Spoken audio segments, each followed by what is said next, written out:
راج نگر ایک بہت ہی سندر گاؤں تھا۔ اس گاؤں میں ہر کوئی محنت کش تھا۔ جہاں پر اپنے بلبوتے پر ہر کوئی محنت کرتا۔ اسی گاؤں کا ایک واقعہ ہے کہ اس گاؤں میں دو بے وقوف بکریاں بھی تھیں۔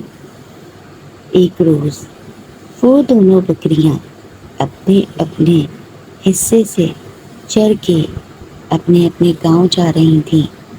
راستے میں ایک ندی پڑتی تھی۔ اس ندی پر ایک پل تھا۔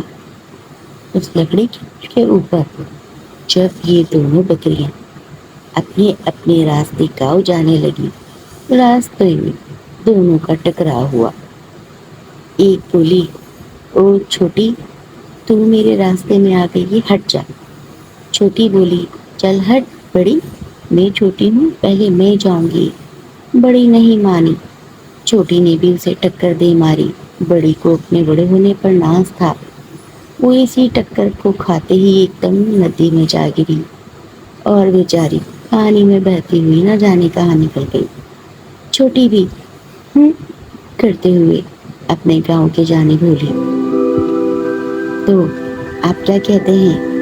تھوڑی ہی سمجھداری سے دونوں جا سکتی تھیں اپنے اپنے گاؤں۔ اپنے بڑے ہونے پر اور طاقتور ہونے پر کبھی بھی ناز نہیں کرنا چاہیے۔ کیا کہتے ہیں آپ؟